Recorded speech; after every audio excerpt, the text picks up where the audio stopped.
In today's episode, I'm thrilled to have Kate Leto joining us.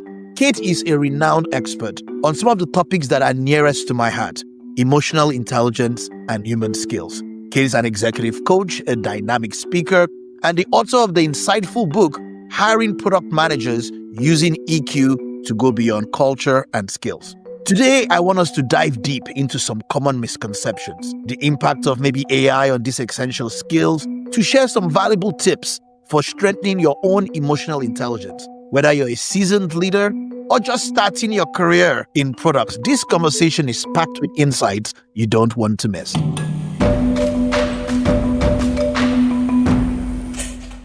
Kate, I am super excited to welcome you to Product Therapy.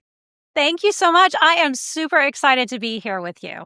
Wonderful. Kate, I always like to just jump into some topics here. I want to do some framing because over the last couple of years, this topic of emotional intelligence has been one that has risen to the surface as one of the most important skills in product management that I have myself really undervalued throughout my career. And one of the things that struck me in an earlier conversation with you, people talk about hard skills and soft skills. I love your reframing of soft skills as human skills.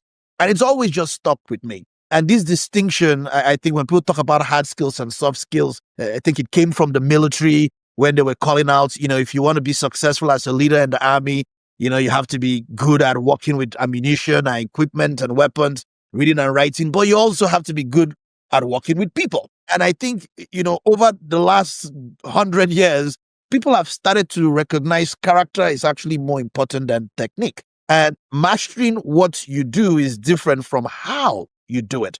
And so I really love this topic. I'm kind of elevating this conversation around emotional intelligence. But let's start by doing some grounding because I always love to define things so that we make sure we are attacking it from the same place. So, Kate, maybe start by telling me how you define emotional intelligence and then do some anchoring on why the heck it's important. Sure. That's a great place to start. So I'm going to start with kind of like my elevator pitch, my one-liner of what is emotional intelligence when I'm asked. So in my mind, emotional intelligence is the skill, our ability to be smart about our emotions. Full stop, right? Simplistically put, if we go a level deeper and I pull out more of an academic definition of emotional intelligence, and I get my academic definition from Daniel Goleman, who is a psychologist and was the author of a book that really popularized emotional intelligence back in the 1990s. And he defines emotional intelligence as our ability to recognize, understand, and manage our emotions, and recognize, understand, and influence the emotions of others. And he breaks it down into 4 competencies. The 4 competencies are self-awareness, self-management, social awareness, and relationship management. You'll notice there's 2 components of emotional intelligence that are about us, like the inner game, I sometimes call it. And then there's 2 components of emotional intelligence that are about how we impact others, how we kind of get along and build relationships, and how our behaviors might impact what others are feeling and thinking and doing. And that I sometimes call the outer game. So emotional intelligence covers our inner game and our outer game. I love that framing a lot. And I want to go deep into these aspects of emotional intelligence. But one of the ways I try to understand things is by looking for where it doesn't show up. Maybe be very pointed, like what are some examples of bad emotional intelligence? Yeah, it seems to be becoming more kind of aware and prevalent in our society and things that are happening around us every day, at least in my mind. So when we're working with somebody and perhaps we're in a meeting and a conversation and they do what I call flipping their lid, right? So when there's a hot button, an emotional hot button hit within them for whatever reason, and they might have an outburst, a disruptive emotion might come out. That is low self-awareness. It's low self-emotional control. That's lower emotional intelligence. So that's like a primary example. And we've all been in those moments, I'm sure, and had them ourselves. When we're having conversations, things might get heated for whatever reason, and we have an outburst. That's an example of like a lower level of emotional intelligence. You can tell me if this is right or wrong with EQ. Like when I try to look for emotional intelligence where it's not prevalent, some of the things that I tend to attribute to emotional intelligence, and maybe I'll go through some of the mental list in my head. You tell me, it's like, some people that have this, they love to blame others. for things, this kind of lack of accountability in some way. Is that a good indication for you? And, we can play some of it or not. Yeah. I mean, in my mind, that again, it comes back to self-awareness, and not being able to kind of take on some accountability ourselves. When we're not stepping up, when we're not kind of being accountable for our own actions, in some ways, it might be because we don't even realize we're doing it. We don't have that self-awareness built up. I think that's a great example. Okay, what about this one? Those people in like every situation that need to be right. They will argue for day in, day out just to prove that they are right or want to demonstrate that they are the ones with the right answer. Is that another good example? Yeah, absolutely. So that comes back again to self-awareness, but I'd say it also hits some of the kind of more social aspects of our relationships, right? And needing to be able to collaborate, be a good team member. That's a sign of emotional intelligence. Dealing with conflict in ways that maybe don't sit well with everybody. When we are pushing and we're saying, no, we must do it this way, this way, this way. We're being very directive. That is a sign of, that's kind of lower emotional intelligence coming up. Okay. And the reason I call those out is because in a product environment or a collaborative environment where you're working with people, I've always argued for IQ is almost entry level for me in leadership today. It's almost entry level for product work for me. And I've always thought EQ was the higher order type of thing. And I love that you're calling your inner game versus your outer game. And I like that framing in describing the self-management and awareness versus the social awareness aspect. There's the emotional side that is easy for people to kind of attribute to emotional intelligence, like you're not considerate of how other people feel. Maybe you repress your emotions.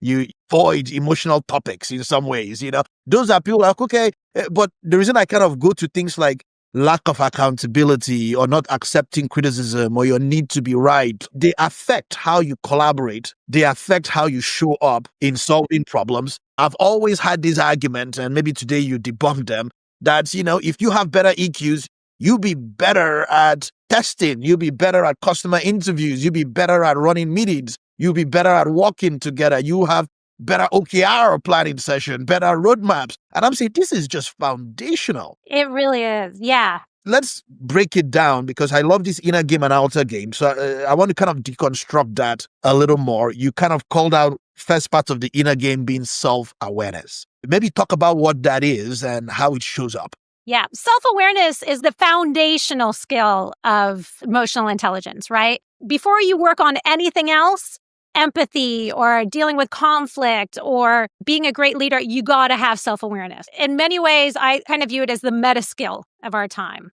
It's that crucial, that important. So what self-awareness means is having that ability to be able to, again, understand our emotions internally and what they mean, where they're coming from, understand them, recognize them, be able to manage them, but also how they impact others and how they impact our place in the world. So there's two sides to it, once again, right? There's that internal and the external. A lot of times I think there's a bit of a fallacy in that people think of self-awareness as just about the inside, right? It's only about getting to know myself. But it really does have that second component to it, that external component that we build that stuff, that side, that knowledge and awareness by getting a better picture of how we're impacting others and how we're fitting into the community around us. So it's kind of how you recognize how your own emotions might influence your behavior. And, I think in our world, we make a lot of decisions and judgment calls based on insights and data. We talk about this thing called product sense. But this self-awareness is kind of indicating that your product sense, when you cultivate it over time, is driven a lot by your emotions. Product people, I always say they are humans. Yeah, you have biases, opinions, fears, anxieties, even some frustrations in some ways. So you're kind of saying it's impossible to come to work without your emotions. Yeah, and that's why I started calling them human skills for a few reasons. One is that there's so many different kind of definitions and frameworks and bodies of research that go beyond what Goldman has done with emotional intelligence. And it's just impossible to cover everything and to really have to stick to one definition of this is it exactly. There are things like resilience, right? Like creativity, all these things that are essential human skills. They're kind of outcomes of having a good level of emotional intelligence. So that's where I also started thinking more broadly as just these are human skills that are essential to the work we do, no matter what level we're at or what place we're in working on a product. All right. I'm loving this so far. We've got this idea of self-awareness. Your baseline, you're saying you need to know that you're human and you're coming to work with your emotions and they affect your judgment, they influence your behavior.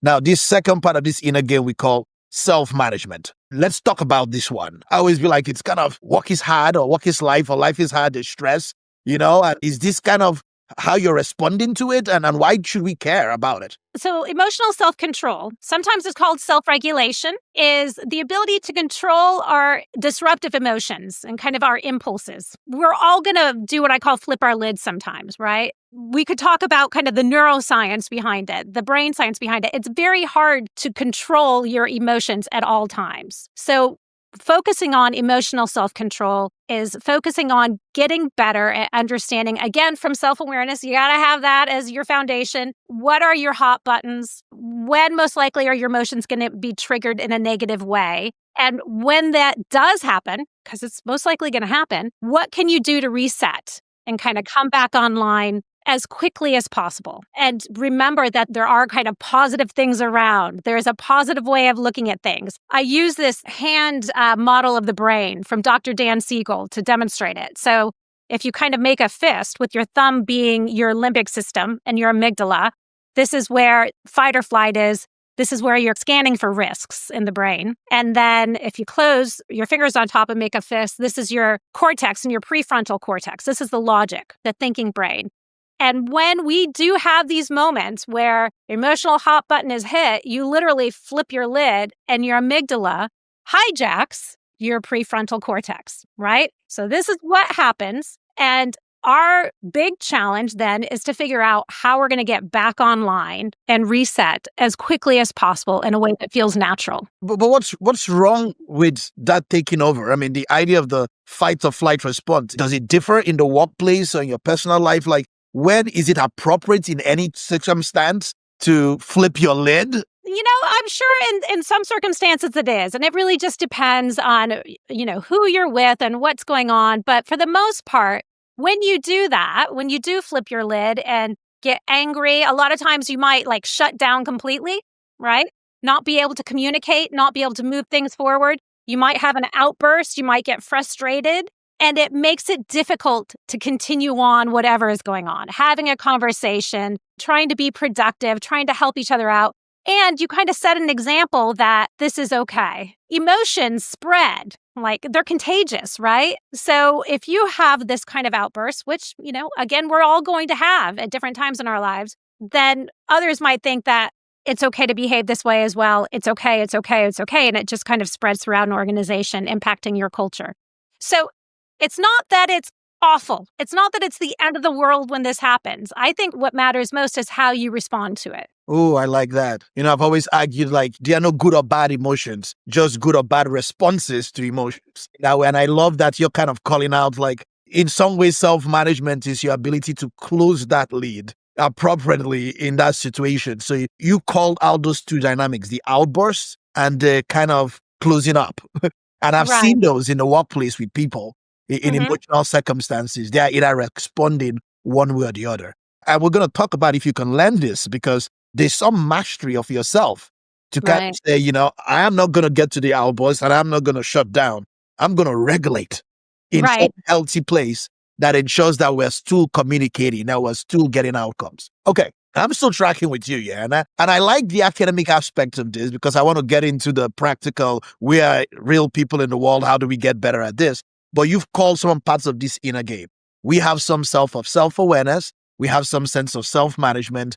Now there's this, you kind of call it the outer game. You kind of alluded to social awareness. How do we understand and respond to emotions and social cues? Is this like the don't be awkward thing, like my kids tell me? Maybe talk about this aspect of it. So a big part of it is empathy, right? It's having the ability to understand somebody else's feelings, somebody else's emotions, their perspectives. And some say it's actually the ability to put yourself in their shoes. There's a lot of scientific debate on that. So I'm not going to get into that too much, but that is kind of like an easier way to explain it. At the end of the day, it's being able to understand somebody else's emotions and understand somebody else's perspectives. And that can make a world of difference when you're leading a team or you're part of a team And you might be coming to some debates on various topics when you can understand, or at least try to understand, where somebody else is coming from, right? That also in itself is pretty foundational in the work that we do. When you don't have that kind of basic level of empathy to be able to take on what somebody else is saying and process that and try to bring that into your perspective and your thinking, we're going to run into a lot of challenges. That's right. And this human skill aspect of social awareness almost feels like a prerequisite for some of the things we might do in building products or solving problems like discovery, talking to customers, gathering insights, because you're kind of calling out empathy, active listening in some ways, cultural competency of I can see their perspective, I can understand where they are coming from, but I always have this idea of like the vibe in the room, the atmosphere. You kind of walk into a room and you just feel the energy. And there are some people that can clue in to that. And there are some people that you're like, you cannot read this room right now, in that way. So I'm guessing social awareness is that ability, I guess, to read the room. And your calling out is kind of how you respond to how you read the room is an increase in your emotional intelligence, an indication of your emotional intelligence. I'm liking these outer ones because, they are very hard to kind of narrate to people because, I will talk about this because I think most people ignore as much of the self-awareness and the self-management piece, and they look for the social awareness. And I think this last part of relationship management piece, in our world, we might say stakeholder management, your ability to work well with other people. Maybe talk about relationship management and how you see it show up in our environment. Oh gosh, it's really it's a juicy one, right?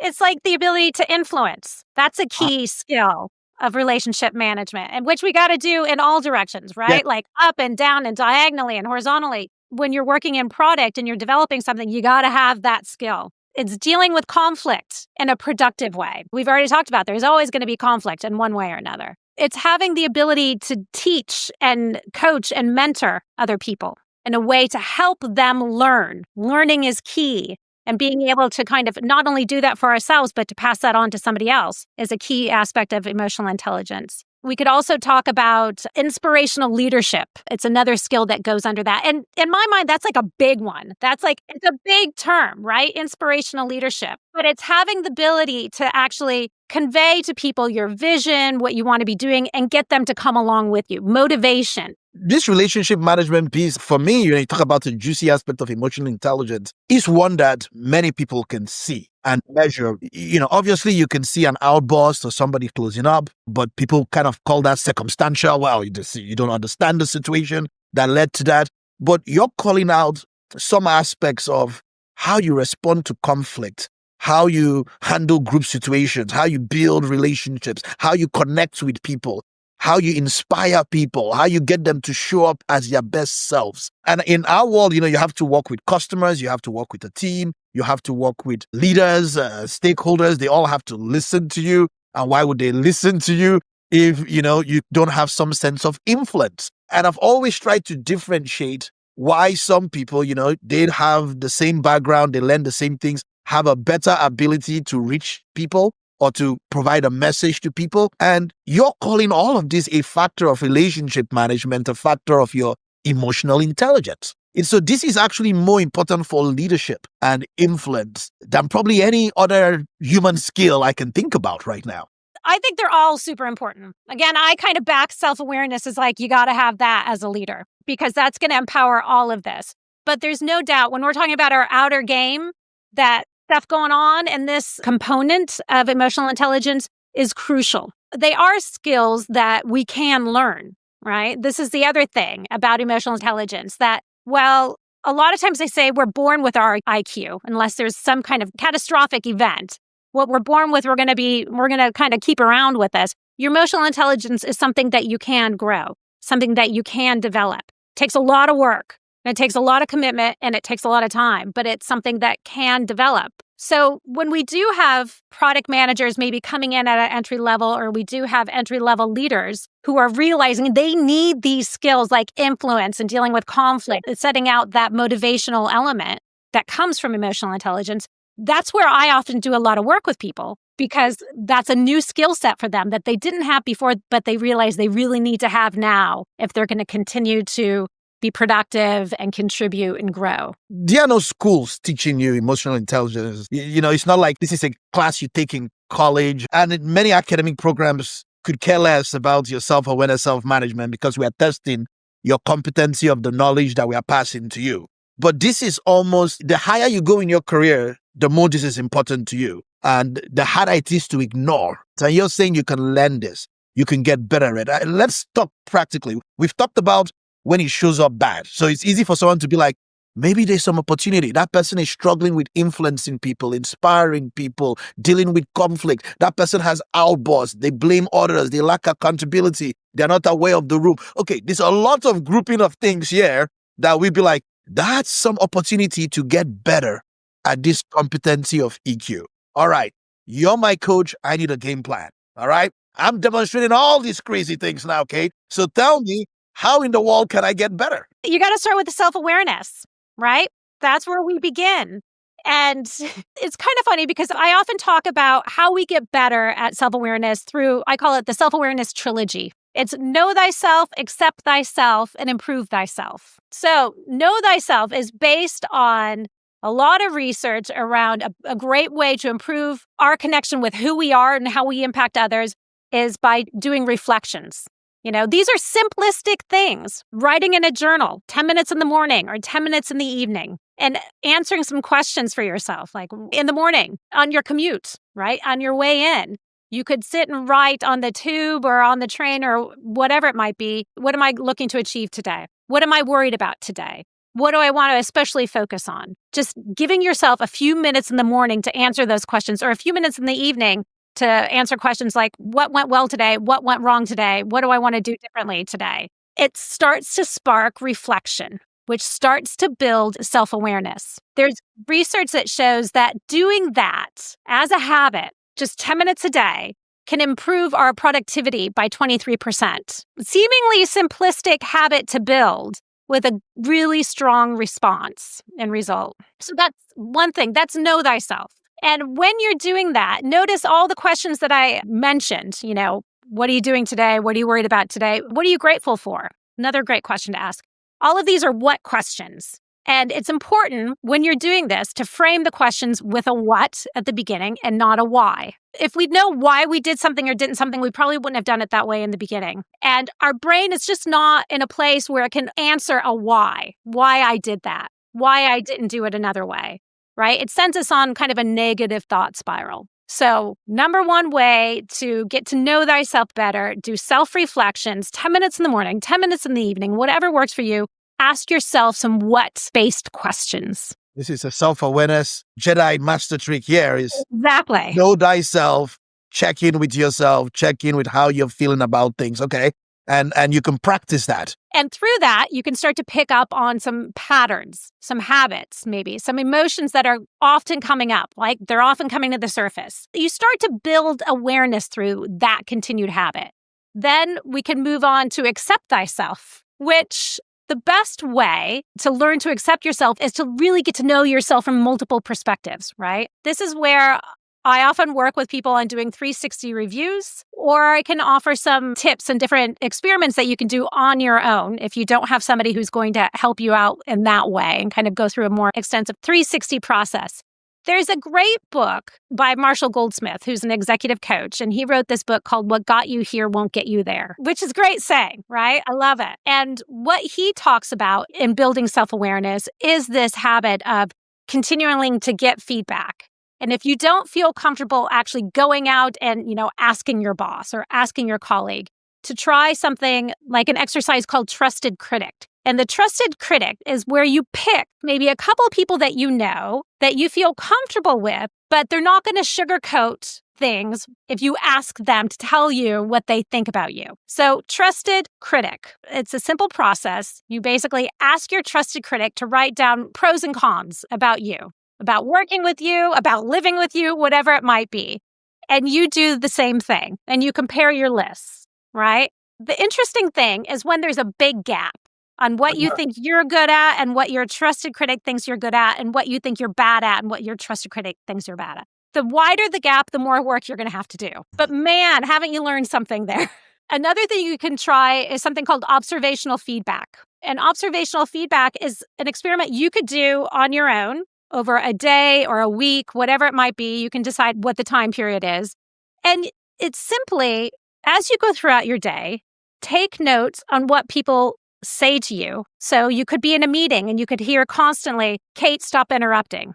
Kate, you're late for the meeting. Kate, we've already covered that, or great idea, Kate. You did an awesome job with that, Kate.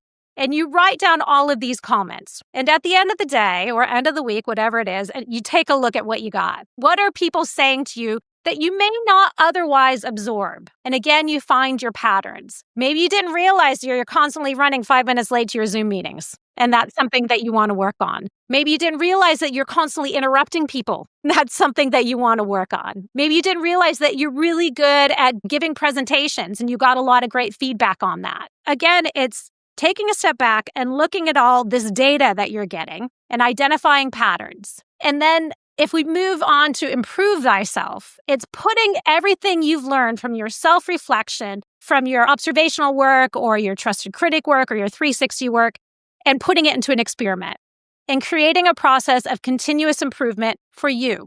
You create experiments based on, okay, I heard today 3 times that I was late for a meeting, and that's not something I'm comfortable with. That's not the way I want to be at work. That's not how I want to show up. So I'm going to create an experiment. For the next week, I will join calls 5 minutes early, right? Or I will give myself 15 minutes in between meetings on my calendar and see how that goes, see what the response is then. Or maybe I realize I'm interrupting all the time and create an experiment around that. We're good as product people at creating experiments. It's using our tools to help create continuous improvement and learning about ourselves. And through all this, we start to kind of get the cycle of self-awareness growing and improving. Now, Kate, do we need help or a coach in doing this? Because know thyself is one thing. Some people don't like what they discover about themselves. And then you kind of say, accept yourself as another bucket. What if I'm like, I like interrupting people because I'm smarter than them and I don't want to wait for them to say something not good?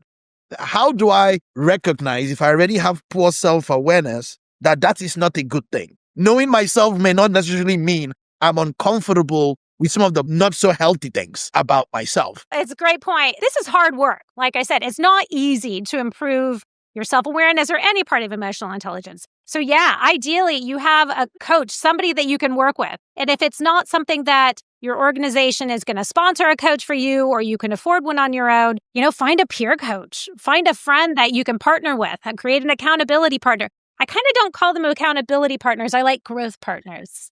It feels a little better, right? It's really hard to do this work on your own. If there's a way, maybe you have a good relationship with your boss and you can talk to your boss about these things and say, I'm working on these things. Can you help me kind of check in on them and make sure that I'm continuing to focus on them? But doing that, as you said, even requires a lot of self-awareness to get to that point. So ideally, you can work with somebody who can kind of be your partner and help keep you on track and help keep you growing and asking good questions of you to help processing all these different things you're learning about yourself. I love that. And I think it's important because, if you do a 360, if you have that trusted critic giving you feedback, I also, I want you to be aware that some of those behaviors are not good for you or your career, your growth. Now, I want to wrap up on a piece that is becoming more prevalent in the conversations in product management technology, this whole AI aspect of our work. And even some people feeling like AI is a threat to the discipline of product management, to several aspects of the corporate world. And I've always kind of say, look, computers and AI, they can't feel or perceive things. It's often highlighted or elevated the discussion around emotional intelligence for me because care is a big piece. The nonverbal cues you might see in a meeting, in engagement, make an argument for AI versus humans. There's some practical aspects here, but Kate, why should I care about emotional intelligence anymore in the age of AI? I think emotional intelligence is going to be even more important. The more we develop AI, the better that technology gets. For many reasons. The biggest one being that you're right. AI can help us do so many different parts of our jobs, right? I use AI to help me with a number of things when it comes to running a business and building a business and doing correspondence and communication, of course. But AI does not help me think of new ideas, be creative. AI does not help me interact with people and become that better human that's going to be there when things get challenging, right? AI is great, and we should use it to the best of our abilities and to the best the technology allows us.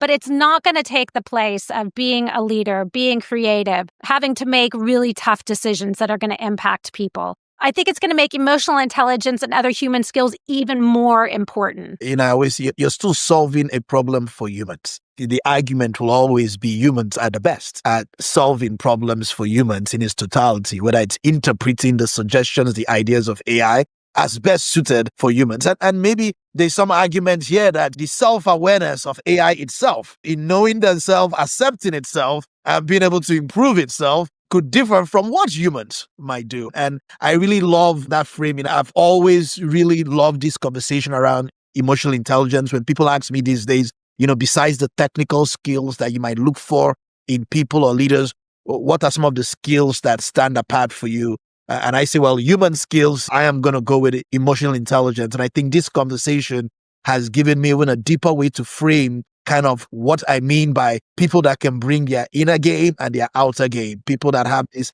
high level of self-awareness and self-management, have this high level of social awareness and relationship management. That's kind of what we mean by emotional intelligence. And I love that you're calling out it can be coached. You can get better at it. I am arguing that EQ is better than IQ.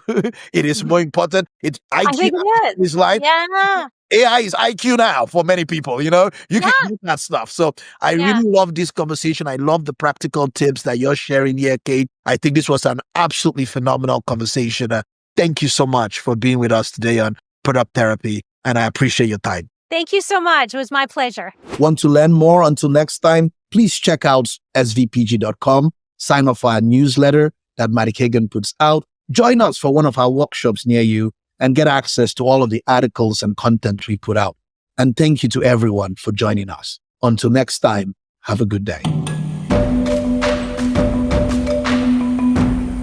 A quick disclaimer, while this podcast is named Product Therapy, it is not hosted by licensed therapists or mental health professionals, and it is in no way a substitute for professional mental health services. We recognize the importance of mental well-being and encourage anyone facing personal difficulties to seek support from qualified professionals. See www.findahelpline.com.